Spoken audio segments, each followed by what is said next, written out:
قرآن مجید نے مختلف مقامات پر سیدنا ابراہیم کی جو دوسری اولاد ہے ان کی نسل کو جب تنبیہ کی، تحدید کی، تو اس ضمن میں یہود کے جرائم کی ایک فہرست بیان کی۔ کچھ جرائم تو بڑے اطلاقی نوعیت کے ہیں، انفرادی معاملات بھی ہیں جو وہاں پر ہو رہے ہیں، لیکن قومی سطح کے جو جرائم ہیں اگر ان کا استقصاء کیا جائے تو وہ کم و بیش 14 یا 15 جرائم بنتے ہیں بحیثیت قوم۔ اور یہ بات بھی پیش نظر رہے کہ جب ہم یہ کہتے ہیں کہ یہ جرائم ان کے اندر موجود تھے تو ایسا نہیں تھا کہ پوری کی پوری قوم نے مل کر یہ معاملہ کرنا شروع کر دیا تھا، بلکہ خود آپ کو بائبل کے مطالعے سے آگے جب کچھ اقتباسات زیر بحث آئیں گے، انبیاء کی وعیدیں اور تنبیہات، یہ واضح ہوگا کہ خود قوم کے اندر سے لوگ کھڑے ہو کر بھی لوگوں کو توجہ دلا رہے ہیں، ایسے جیسے آج کے زمانے میں ہوتا ہے۔ ایسا نہیں ہوتا، ہم دیکھتے ہیں کہ پوری قوم سرکشی پہ آمادہ ہو گئی ہے، لیکن قوم کے اعیان و اکابر، قوم کے وہ مذہبی پروہت اور فریسی جو ذمہ داری کے منصب پر فائز کی جاتے ہیں، ان کے اندر یہ بگاڑ پیدا ہوتا ہے، اور پھر ہم دیکھتے ہیں کہ ٹرکل ڈاؤن ایفیکٹ کے طور پہ عمومی رویوں میں یہ ڈھلتا چلا جاتا ہے۔ تو جو پہلی چیز ان کے بطور جرم کے سامنے آتی ہے وہ یہ کہ تعصب کی وجہ سے انہوں نے اپنے آپ کو اللہ تعالیٰ کا ایک منتخب اور چنیدہ قوم سمجھنے کے بعد ایک تکبر اور فخر کا جذبہ ہے جو ان میں پیدا ہوا۔ یعنی جس وقت اللہ تعالیٰ نے کہا کہ ہم نے تمہیں بڑی فضیلت دی ہے جہان والوں پر، تو یہ فضیلت اصل میں ذمہ داری کی فضیلت تھی، یہ کسی شخص کی فضیلت نہیں تھی یا کسی جنس کی فضیلت نہیں تھی، بلکہ منصب کی فضیلت تھی۔ تو اس منصب کی فضیلت نے ان کے اوپر جو منفی اثر ڈالا وہ یہ کہ کچھ ہی عرصے بعد، ظاہری بات ہے خدا کا براہ راست کلام ہو رہا ہے، انبیاء پیدر پہ آ رہے ہیں، خدا کی مائیت کا ظہور ہو رہا ہے، فرعون کے لشکر سے یوں بچ کے نکل جاتے ہیں، اور بدلیوں کا سایہ ہے، من و سلوہ اتر رہا ہے، اسی طریقے سے پانی کے چشمے پھوٹ رہے ہیں۔ تو کچھ ہی عرصے بعد قوم نے اس عنایت کو بجائے اللہ تعالیٰ کے امتحان کے اور ذمہ داریوں کے اسباب کے طور پہ لینے کے فار گرانٹڈ لینا شروع کر دیا کہ بھائی ہم تو ابراہیم کی اولاد ہیں، اسحاق اور یعقوب اور یوسف کی آل میں سے ہیں، اور موسیٰ ہم میں سے آئے، اور پوری دنیا میں معاملہ صرف ہمارے ساتھ ہی ہو رہا ہے اور تو کہیں نہیں ہو رہا۔ تو ایک بڑا برتری کا جذبہ، تفوق کا جذبہ، پراؤڈ اور وینٹی کا جذبہ ہمیں ان میں نظر آتا ہے۔ یہ پہلی چیز ہے۔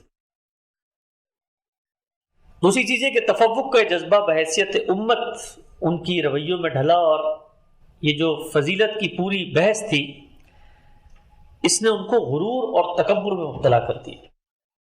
جب وہ غرور اور تکبر میں مبتلا ہوئے تو اس کا پہلا نتیجہ یہ نکلا کہ جہاں کہیں پر ان کو تنبیہ کی جاتی انبیاء کی جانب سے، یا جو ان کو ہدایت پہنچ رہی تھی، اس سے روگردانی اور انکار کی روش پیدا ہو گئی۔ اور یہ ایک بہت ہی فطری معاملہ ہے کہ جیسے ہی آپ میں تکبر پیدا ہوتا ہے تو تکبر کیا کرتا ہے؟ آپ کو حق کے سامنے کھڑا کر دیتا ہے۔ تو انہوں نے حق کا انکار کرنا شروع کر دیا، گویا انبیاء کی جو تعلیمات تھیں، خدا کی جو شریعت تھی، تورات کے جو احکامات تھے، انہیں چھوڑنا شروع کر دیا۔ اسی طرح سے ان کے جو اہل علم تھے، تیسری چیز یہ، ان کے جو اہل علم تھے، ان کے جو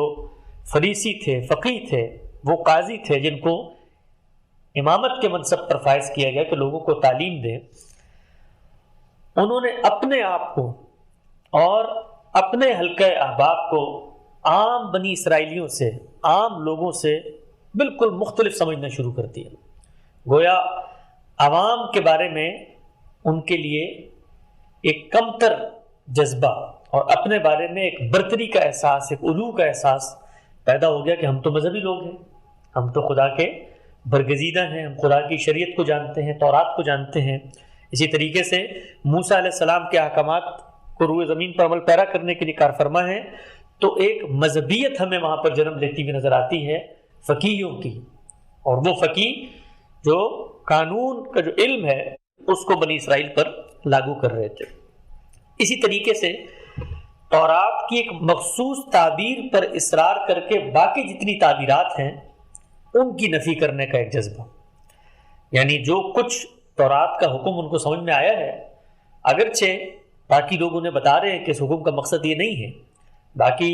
انبیاء کی تنبیہات ان تک پہنچ رہی ہیں کہ تم نے یہ غلط کام کیا ہے، لیکن ایک تعبیر پہ اصرار، ایک نقطہ نظر پہ اصرار کہ نہیں جو کچھ ہم سمجھ چکے ہیں وہی درست ہے۔ یہ جو تنبیہات ابھی آپ دیکھ رہے ہیں یہ محض حسن اتفاق ہے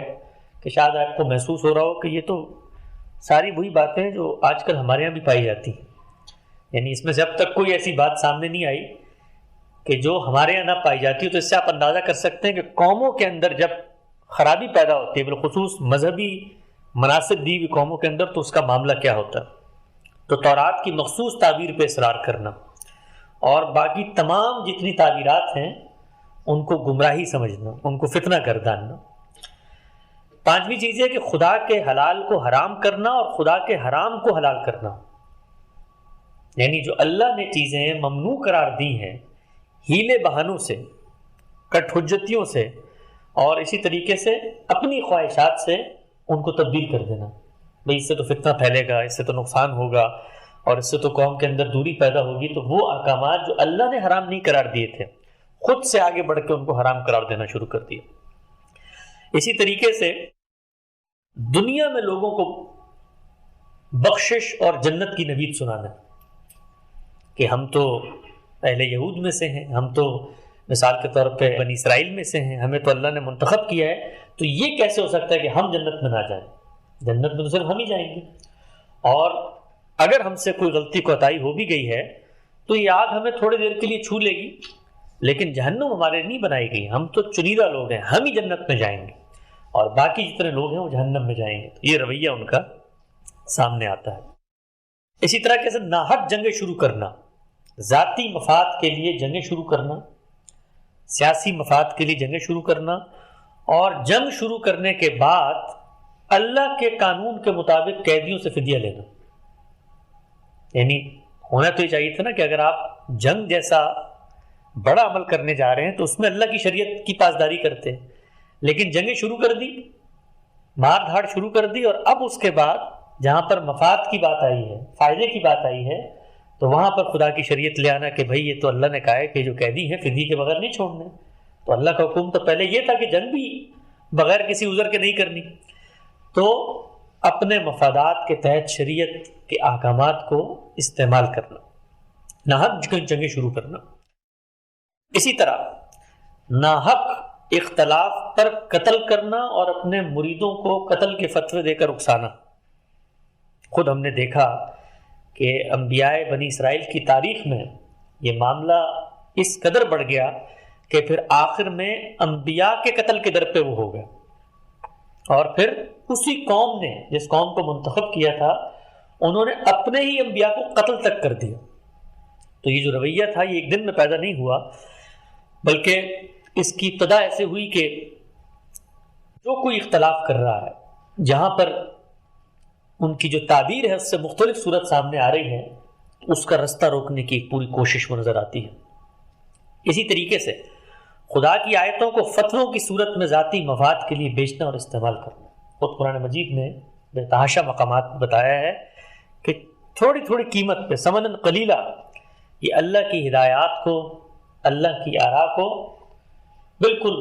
فراموش کر کے لوگوں کی مفاد اور اپنے ذاتی مفاد کی خاطر بدل دیتے ہیں، گویا دین کو بیچنے سے تعبیر کیا، اور وہ بھی کم قیمت پہ، کم مول پہ۔ اسی طریقے سے معاہدات کی خلاف ورزی کرنا،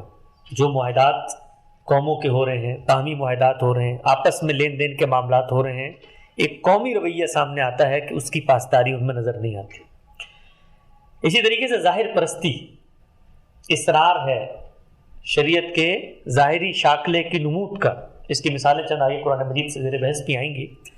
یعنی ظاہر کے اوپر اصرار ہے، جو احکامات کے پیچھے روح ہے یا اسپرٹ ہے یا اس کی جو حقیقت ہے وہ بالکل فراموش ہو چکی ہے۔ تو ظاہر پرستی کا ایک پورا مرض ہے جو ان میں سامنے آتا ہے۔ اسی طریقے سے اپنی غلطیوں اور فساد کو تسلیم کرنے کے بجائے انہیں مصلحانہ گرداننا، یعنی جب تنبیہ کی جائے کہ بھائی تم تو غلطی پر کھڑے ہو، تو تنبیہ کے نتیجے میں ایک احساس ندامت اور شرمساری پیدا ہوتا ہے، لیکن وہاں کیا معاملہ تھا؟ وہ کہتے تھے کہ نہیں، یہ جو کچھ ہم کر رہے ہیں یہ اصل میں خیر کا کام ہے، یہ جو کچھ آپ بتا رہے ہیں یہ اصل میں فساد ہے، آپ آ کر ہمارے اندر فساد پیدا کر رہے ہیں، ہم تو خیرخواہی اور صلح کا کام کر رہے ہیں۔ اسی طریقے سے کسی بات کو اپنے اکابر کی تقلید کے باعث نہ قبول کرنا. یعنی انبیاء آ کر بتا رہے ہیں. خود سیدنا موسیٰ کے بارے میں آپ نے دیکھا جب ابتدا ہوئی ہے وہاں پر انہوں نے بتایا تو کیا جواب وہ دیتے ہیں, ہمارے باپ دادا تو ایسے نہیں کرتے تھے. تو جب یہی روایت, یہ جو پیچھے کی روایت ہے جو میں نے بتایا کہ یہ اخلاقی رذائل ان کے اندر آ گئے, اور جب انبیاء ان کو تنبیہ کرتے تھے تو آگے سے وہ کہتے تھے کہ بھائی یہ تو ہمارے اکابر, ہمارے اشراف, ہمارے بزرگ, ہمارے آبا کی روایت, اس کے خلاف آپ بات کر رہے ہیں.